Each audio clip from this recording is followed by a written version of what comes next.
ଗୁଳି ଫୁଟାଇ ଲୁଟି ନେଇ ଚାଲିଗଲେ। ମାନେ ସାମ୍ନାରୁ ଆଇଲେ ହଠାତ୍ ହଠାତ୍ ଇଏ କରିଛନ୍ତି ଆଉ ମାନେ ଗାଡ଼ିଟା ସ୍ଲୋ ଆପଣ ଯେଉଁ କରିଦେଲେ ପଡ଼ିଗଲେ ପେଳିଦେଲେ ହଁ ଫେରିଦେଲେ। ରାସ୍ତାରେ ଅଟକାଇଲେ, 2 ରାଉଣ୍ଡ ଗୁଳି ଫୁଟାଇଲେ, ଗହଣା ଭର୍ତ୍ତି ବ୍ୟାଗ୍ ଛଡ଼ାଇ ନେଇ ଚାଲିଗଲେ। ଭଲ ମାନେ ରାଇଁକି ଆଇଲେ, ରାଇଁକି ମାନେ ସ୍ପଟକୁ ଆଗେ ସାମ୍ନା ବୋଧେ ପ୍ଲାନ୍ ଥିଲା। ପୁଣି କପ୍ତିପଦା ଥାନା ଅଞ୍ଚଳରେ ମାତିଲେ ଲୁଟେରା। ଉଦଳା ବଜାରରେ ଗହଣା ଦୋକାନ କରୁଥିବା ହରିଶ ରଣା କପ୍ତିପଦା ଥାନା ଶାଳଚୁଆ ସାପ୍ତାହିକ ହାଟକୁ ବେପାର ନିମନ୍ତେ ଯାଇଥିଲେ।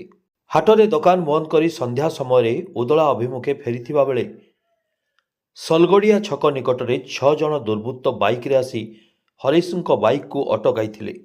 ବାଇକ୍ ଅଟକାଇବା ପରେ ଜଣେ ଦୁର୍ବୃତ୍ତ ହାତରେ ବନ୍ଧୁକ ଧରି ବାଇକ୍ରୁ ଓହ୍ଲାଇ 2 ରାଉଣ୍ଡ ଗୁଳି ଫୁଟାଇଥିଲା। ଫଳରେ ଭୟଭୀତ ହୋଇଥିଲେ ହରିଶ।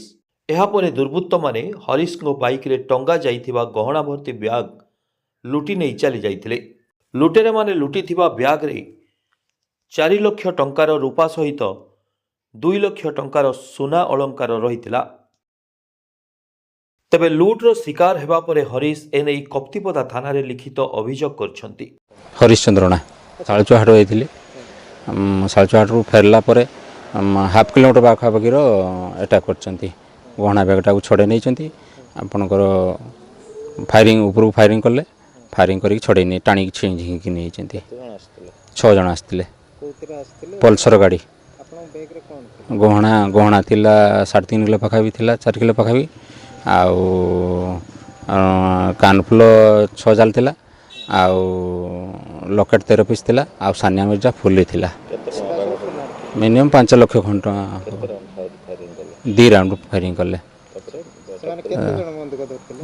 ଜଣେ ଧରିଥିଲା। ଆଜ୍ଞା।